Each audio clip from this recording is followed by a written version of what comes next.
Subscribe करें मेरे NCERT hub channel को और यहाँ जाके बेल आइकन पे क्लिक करें ताकि आपको सारी की सारी नोटिफिकेशन मिल सके। हेलो प्यारे बच्चों, अब आपको इस चैनल पे आपकी जो वर्कशीट आ रही है, आपको मैथ, इंग्लिश, साइंस और हिंदी की भी वर्कशीट प्रोवाइड की जाएगी, दोनों मीडियम में। तो मेरे चैनल को जरूर से सब्सक्राइब कर लो ताकि आपको सारी वीडियोस मिल सकें। Hello student, welcome back to my YouTube channel. आज बच्चों हम आपकी कार्यपत्र जो आपका है 10 वो करने वाले हैं, जो आपका 28 अक्टूबर का कार्यपत्र है ये, यानी कि वर्कशीट नंबर 10 करेंगे, 28 अक्टूबर की करने वाले हैं। क्लास 7 के लिए सोशल साइंस की वर्कशीट है। इसमें बच्चों जो आपका चैप्टर चल रहा है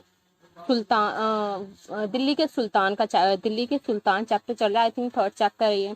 तो जो आपकी इतिहास की पुस्तक है उसी का ही हम आगे कंटिन्यू करने वाले हैं। हमारे अतीत आपको स्कूल, अगर आप डायरेक्ट प्रश्न उत्तर लिखते हो तो इसमें आपका काफ़ी नुकसान होगा, क्योंकि पेपर के टाइम में बहुत प्रॉब्लम आने वाली है।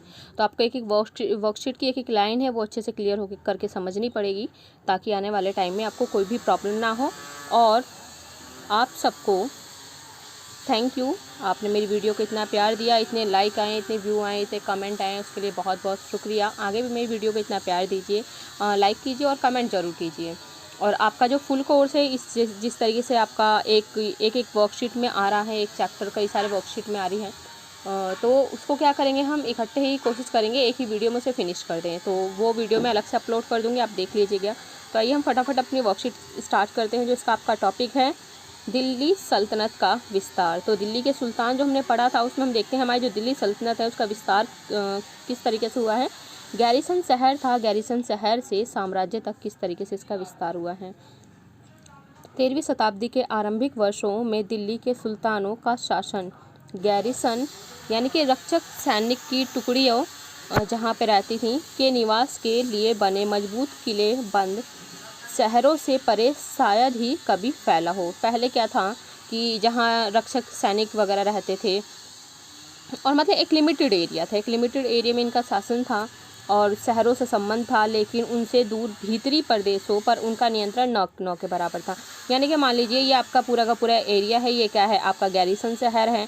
गैरिसन शहर से यहाँ पे इनके तो पूरा नियंत्रण था, लेकिन इसके बाहर जो आसपास बसे हुए जो क्षेत्र थे जो इनकी इससे दूर स्थित है, यानी कि गैरिसन शहर से जो बाहर स्थित है, तो यहाँ पे इनका कोई भी नियंत्रण नहीं था, न के बराबर था। अब देखते हैं बच्चों, पहले इनका साम्राज्य यहाँ तक था, अब देखते हैं ये यहाँ से किस तरीके से इन सब पे क्या करेंगे, कब्जा करेंगे। तो उसी के बारे में हम आपकी ये वर्कशीट है जिसे हम आज पढ़ने वाले हैं।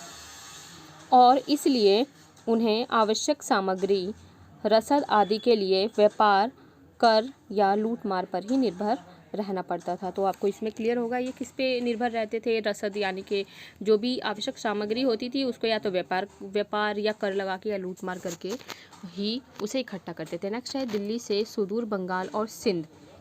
अब देखो, दिल्ली से दूर दो आपके जो प्रांत स्थित थे, बंगाल और सिंध, गैरिसन शहरों का नियंत्रण बहुत ही कठिन था, यानी कि यहाँ पे नियंत्रण करना बहुत कठिन था। बगावत युद्ध, यहाँ तक कि खराब मौसम से भी उनके संपर्क के नाजुक सूत्र छिन्न भिन्न हो जाते थे। शासन को अफगानिस्तान से आने वाले हमलावरों और उन सूबेदारों के बराबर चुनौती मिलती रहती थी।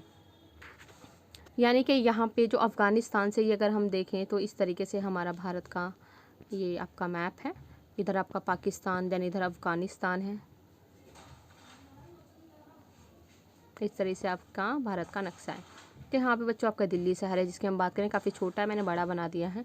तो यहाँ पे तो इधर से आने वाले यहाँ इनकी लड़ाई होती थी। इधर आपका क्या है, बंगाल का एरिया है, तो इधर इनका इतना ज़्यादा कब्जा नहीं होता था, क्योंकि आप देखोगे तो यहाँ पे आपका दिल्ली है और दिल्ली से ये बंगाल कितनी दूरी पे स्थित है, काफ़ी इसका डिस्टेंस है। तो यहाँ पे इनका इतना ज़्यादा नियंत्रण करना इनके लिए बहुत कठिन था। और यहाँ पे हमेशा बगावत भी होती, युद्ध वगैरह होते रहते थे। और यहाँ का जो बंगाल का मौसम, आपको पश्चिम बंगाल का मौसम पता होगा, समुद्र के तटीय एरिया होने के कारण यहाँ का जो मौसम है वो भी ख़राब रहता था। अफगानिस्तान से आने वाले हमलावरों और उनके सूबेदारों से बराबर चुनौती मिलती रहती थी। जरा सी कमजोरी का आभास मिलते ही विद्रोह का झंडा खड़ा कर देते थे। इन चुनौतियों के चलते सल्तनत बड़ी मुश्किल से किसी तरह से अपने आप को बचाए हुए थे। मतलब काफ़ी कंडीशन उस टाइम पे ख़राब थी। इनका एक लिमिटेड एरिया था जिसमें रहते थे, बाकी एरिया पे कब्जा नहीं कर पाते थे, क्योंकि जो बंगाल वगैरह सिंध पे अगर कब्जा करना भी चाहते थे, लेकिन वहाँ के लोग क्या है विद्रोह करने में बहुत आगे थे, वहाँ पे कब्जा नहीं कर पाए। और प्लस जो अफ़गानिस्तान से, यानी कि इधर आपका अफ़गानिस्तान इधर दिल्ली है, तो अफ़गानिस्तान से आने वाले लोग भी यहाँ पे मतलब बिल्कुल इन्हें सतर्क रहना पड़ता था कि कहीं ये लोग हमला यहाँ पे ना कर दें। तो अब इस सल्तनत में यानी कि दिल्ली में अब आता है शासन गयासुद्दीन बलबन का। सल्तनत का संस्थापक जो मेन माना जाता है बलबन माना जाता है कि शासन में काल में हुआ। इसका जो विस्तार है, अब हमने पढ़ा था ना ये गैरिसन शहर है, उसके आसपास के जो क्षेत्र है, तो इसका विस्तार किसके, अलाउद्दीन खिलजी के टाइम पे हुआ था और मोहम्मद तुगलक के राज्यकाल में हुआ है। तो आपको क्लियर होना चाहिए कि सल्तनत का जो दिल्ली का विस्तार है खिलजी और तुगलक के राज्यकाल में हुआ था।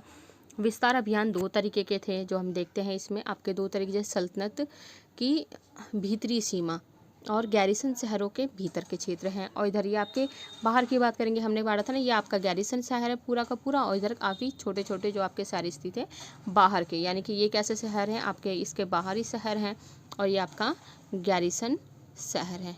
क्लियर है? तो आइए हम इसमें आगे पढ़ते हैं।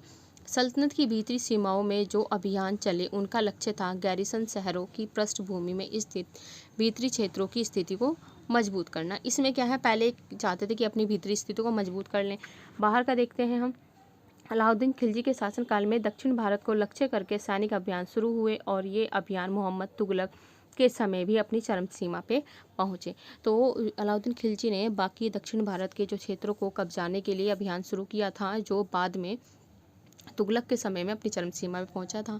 नेक्स्ट इसमें आपका दो है कि गंगा यमुना के दोआब से जंगलों को साफ कर दिया गया, शिकारी संग्राहक तथा चरवाहों को प्रयावास से खदेड़ दिया, यानी कि जहाँ वो रहते थे वहाँ से उन्हें भगा दिया गया।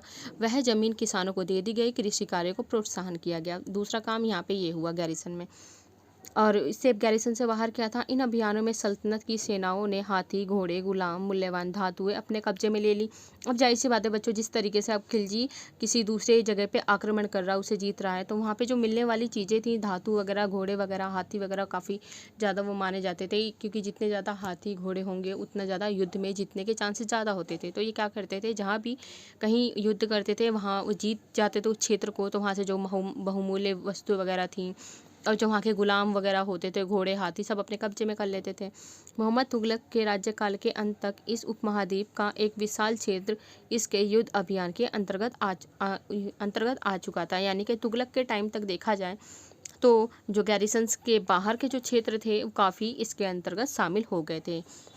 व्यापार मार्गों की सुरक्षा और क्षेत्रीय व्यापार की उन्नति की खातिर नए किले, गैरिसन शहर और शहर बसाए गए थे।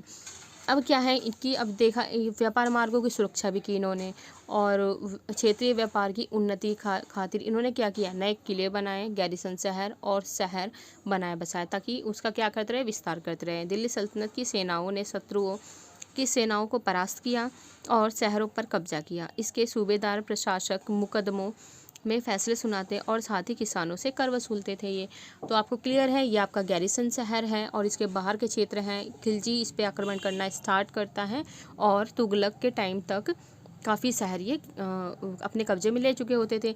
फिर दूसरा इसमें बच्चों यही है कि जहाँ पे कब्जा करते थे वहाँ से मिलने वाली बहुमूल्य वस्तुएं, वहाँ गुलाम वगैरह, घोड़े, हाथी, सब अपने कब्जे में लेते थे। थर्ड ये है कि ये क्या करते थे, वहाँ शत्रुओं को परास्त करने के बाद जो उनके अंडर में एरिया आता था उससे क्या करते थे, कर वसूलते थे। और इसके अंदर तो इन्होंने क्या किया है, खुद का इन्होंने विकास किया है, जो गैरिसन शहर के अंतर्गत जो चीज़ थी। इसके बाद आपका है भीतरी प्रदेश। क्या होता है, किसी शहर या बंदरगाह के आसपास के इलाके जो उस शहर के लिए वस्तुओं और सेवाओं की पूर्ति करते हैं, वो क्या कहलाते हैं, भीतरी प्रदेश कहलाते हैं। गैरिसन शहर यानी कि किले, बंद बसाव जहाँ सैनिक रहते थे। दोआब यानी कि दो नदियों के बीच की जमीन, यानी कि आपकी गंगा नदी जा रही है, ये मान लीजिए आपकी गंगा नदी है, इसके नीचे आपकी ये जा रही है, एग्जाम्पल 4 हम मान लेते हैं, ये आपकी है यमुना नदी जो आपके गंगा से मिलती है। तो उसके बीच की जो भूमि हो गई बच्चों, ये वाली जो मैंने इस तरीके से क्रॉस की है, ये क्या कहलाएगा, दोआब कहलाता है। गैरिसन शहर वही था आपका जहाँ पे सैनिक रहते थे, और भीतरी प्रदेश वही था जो किसी बंदरगाह वगैरह को क्या पहुँचाता था, वस्तु वगैरह पहुँचाता था। तो आपके इसके अंतर्गत ये मैप करना, सबसे पहले हम मैप करेंगे फिर क्वेश्चन आंसर करेंगे। तो आइए हम पहले मैप करते हैं। तो आपकी बुक में मानचित्र नंबर 3 है ये, अलाउद्दीन खिलजी का दक्षिण अभियान। आपको करना है, आपकी कॉपी में मैप बनाना है, आपकी वर्कशीट में आया हुआ है, तो इसको आप अपनी कॉपी में बनाओगे। तो ये देखो बच्चों, दिल्ली, ये आपका दिल्ली का एरिया। अब देखो यहाँ से किसने, अलाउद्दीन खिलजी की बात करेंगे। खिलजी ने किस तरीके से भारत के बाकी दक्षिणी क्षेत्रों पे अपना कब्जा किया था, इसे अपने साम्राज्य में शामिल किया। जैसे ये देखो गुजरात पे, और यहाँ चित्तौड़, रणथंभौर, कड़ा, और ये देवगिरी, और यहाँ पे वारंगल, वारंगल का काफ़ी अच्छा युद्ध हुआ था। यहाँ पे होयसल, द्वार समुद्रम, तंजावुर, मदुरै, तो ये सारे के सारे क्षेत्र इसने क्या किए थे, यहाँ पे इसने युद्ध अभियान किया था। किसके लिए, इसको अपने साम्राज्य में शामिल करने के लिए। तो मैप आपको बनाना है, आपकी बुक में अगर चाहो तो बुक में निशान लगा सकते हो। बुक में आपका पेज नंबर 35 है आपकी बुक में। ये हमारे अतीत वाली जो पुस्तक आपको मिली है आपके स्कूल से, उसी का ही मैप है। तो ये आपको कॉपी में बनाना ज़रूरी है, इस वर्कशीट के साथ लगाओगे, लगा के तभी टीचर को भेजोगे, इसके बिना आपकी वर्कशीट कंप्लीट नहीं होगी। तो इसके बाद हम क्वेश्चन करने वाले हैं आपके। तो आइए हम फर्स्ट क्वेश्चन इसमें देखते हैं। फर्स्ट क्वेश्चन इसमें आपका यही है कि दिल्ली सल्तनत से सुदूर 2 गैरिसन शहरों के नाम लिखने हैं। तो आइए हम देखते हैं इसमें। तो इसमें आपका आंसर है बंगाल और सिंध। दिल्ली सल्तनत से दूर 2 शहर थे, वो बंगाल और सिंध थे। तो पहला इसे आप कर लो, नोट कर लो। अब चलते हैं हम सेकंड पे। सेकंड आपका है किसके शासन के दौरान सल्तनत का सबसे अधिक विस्तार हुआ था। तो ये देखना है हमें, किसके शासन के दौरान सल्तनत का सबसे अधिक विस्तार हुआ था। तो आपका ये रहा उत्तर नंबर 2, अलाउद्दीन खिलजी और मोहम्मद तुगलक के राज्यकाल में हुआ था। नोट कर लो। फिर हम चलते हैं अगेन क्वेश्चन नंबर 3 पे। थर्ड इसमें आपका है सल्तनत की भीतरी और बाहरी सीमा से आप क्या समझते हैं। तो अभी जो हमने पढ़ा था सल्तनत की भीतरी और बाहरी सीमा, क्वेश्चन नंबर 3 है, उत्तर नंबर 3 आपका, सल्तनत की भीतरी सीमा गैरिसन शहरों के भीतरी क्षेत्र थे, और तथा सल्तनत की बाहरी सीमा गैरिसन के भीतरी क्षेत्रों के परे क्षेत्र जो दूर स्थित होते थे। ठीक है, आपको ये 3 क्वेश्चन आंसर हैं, इसमें नोट कर सकते हो, स्क्रीनशॉट ले सकते हो या वीडियो पॉज करके से नोट कर सकते हो। तो इस वीडियो में आपका इतना ही था। मिलेंगे नेक्स्ट वीडियो में नेक्स्ट वर्कशीट के साथ। तो इसको ज़रूर से लाइक करें और कमेंट ज़रूर करें जो भी आपको प्रॉब्लम है। और अगर आपको इसका पूरा कोर्स चाहिए तो मैं वो भी अपलोड करा दूंगी, तो आप इसमें कमेंट करके ज़रूर बताएं। अगर ज़्यादा बच्चों का अगर अच्छा रिस्पॉन्स आएगा तभी मैं सारे के सारे वो वीडियोस वगैरह अपलोड करूँगी। और बच्चे आप पूरी वीडियोस देखा कीजिए, क्योंकि मुझे पता चल जाता है मोस्टली बच्चे क्या करते हैं, वीडियो स्टार्ट करेंगे देन उनको आंसर चाहिए होते हैं, आंसर नोट करते हैं, आउट। क्लियर है। तो मिलते हैं नेक्स्ट वीडियो में नेक्स्ट वर्कशीट के साथ। तब तक take care, till then bye, have a nice day.